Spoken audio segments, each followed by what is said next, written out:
Vamos então resolver o rascunho número 70. Neste rascunho vamos resolver esta equação em R. E se repararmos, esta equação no primeiro membro não é uma função do segundo grau e no segundo membro temos uma função do primeiro grau. Portanto, para resolvermos isto, nós temos que isolar a variável x num dos membros. Como é que nós podemos fazer isto? A primeira coisa, vamos tentar nos livrar-nos da raiz. Passando, portanto, o termo independente 3 para o segundo membro, ficamos então com x menos 3, e elevando ambos os membros ao quadrado, podemos livrar-nos da raiz. Fica então raiz quadrada de x ao quadrado mais 2 ao quadrado e x menos 3 ao quadrado. Este expoente 2 simplifica com o índice da raiz, ficamos então com x ao quadrado mais 2, e no segundo membro vamos desenvolver o quadrado desta diferença. Fica então x ao quadrado, o dobro do produto, fica 3x, portanto 6x, mais o quadrado do segundo, mais 9. Simplifica-se este x ao quadrado com este x ao quadrado, dividindo ambos os membros por x ao quadrado, ficamos então com 2 é igual a menos 6x é igual a 9, de onde 6x é igual a 9 menos 2, ou seja, x é igual a 7 sextos. Portanto, em princípio, o problema estaria resolvido. Convém sempre nós testarmos a solução, não é? Porque às vezes há surpresas e neste caso há uma grande surpresa que nós vamos analisar em seguida e em pormenor.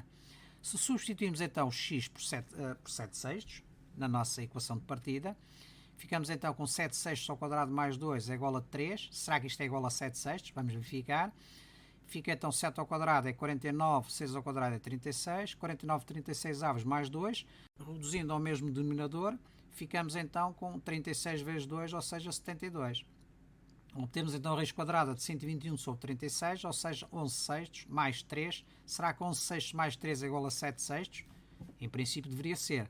11 sextos mais 3 efetivamente não é igual a 7 sextos, mas é igual a 29 sextos. Portanto, 29 sextos é diferente de 7 sextos, o que significa o quê?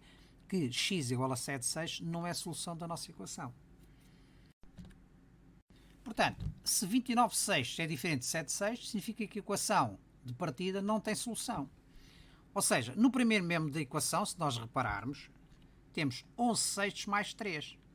Significa que o valor que nós vamos obter neste primeiro membro será um valor superior a 3, não é? É lógico.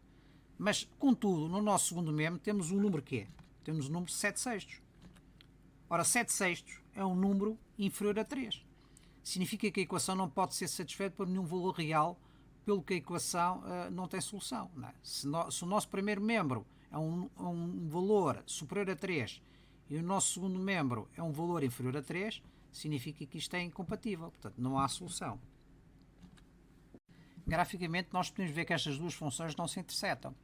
No primeiro membro temos a função f de x, que não é uma equação de segundo grau, não é? Porque não pode ser escrita sob a forma ax2 mais bx mais c, que é representado por este gráfico a verde, e no segundo membro temos a função g de x, que é uma função linear, portanto, que passa na origem dos eixos. Como nós podemos ver aqui, este ramal do lado direito desta função f de x é paralelo à reta f de x igual a x, o que significa que elas não se intersetam. Vamos então ver em termos dinâmicos porque é que estes dois gráficos não se intersetam. Se nós analisarmos e fizermos aqui a diferença para um determinado valor da abscissa, imaginemos aqui o valor da abscissa x igual a 1,5, nós verificamos que a diferença é 3,50816. Se fizermos variar este valor desta abscissa, o que é que nós verificamos? Verificamos que o valor anda à volta ali do 3. Portanto, aqui para trás aumenta, como é evidente, não há interseção. Eventualmente aqui para a frente poderia haver interseção, mas não existe. Não existe porquê? Se nós aumentarmos a abscissa para 5 milhões, por exemplo, verificamos que o valor da diferença anda à volta de 3. Portanto, significa que estas retas são paralelas. Não é? Portanto, são paralelas, nunca se intersetam. Não se intersetando, a equação de partida não pode ter solução, não é? Se não existe ponto de interseção, portanto não existe uma abscissa que define esse ponto de interseção. Vamos então analisar mais em pormenor esta questão.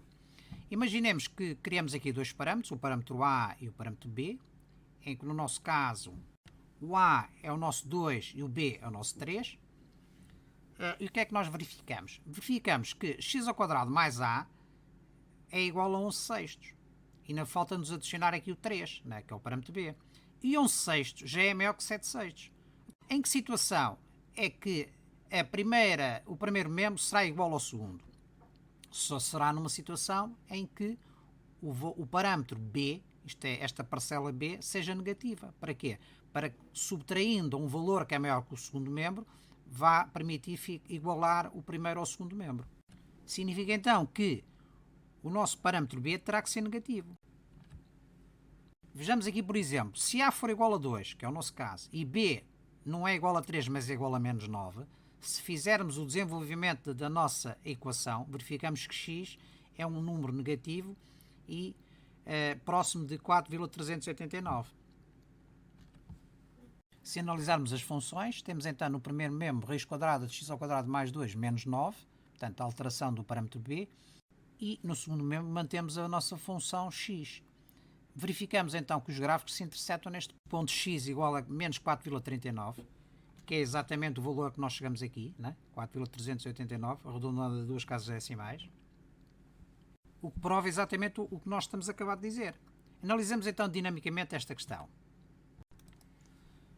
Temos então a nossa equação de partida, em que o A é igual a 2 e o nosso B é igual a 3. Verificamos que o parâmetro A influencia apenas o radicando, e aqui desaparece porquê? Porque o radicando neste intervalo é negativo, e se é negativo deixa de ser real, não há raízes quadradas de radicandos negativos. Não é? E enquanto o parâmetro B influencia apenas a deslocação do nosso gráfico de cima para baixo, na vertical. Se colocarmos então B igual a menos 9,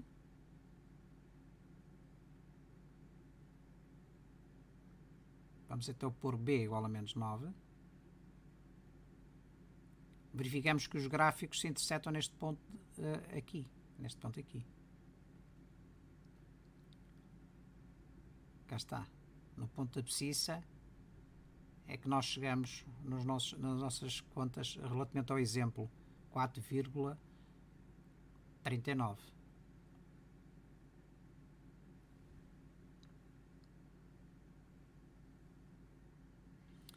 Portanto, significa que a diferença neste caso é aproximadamente igual a 0, não é?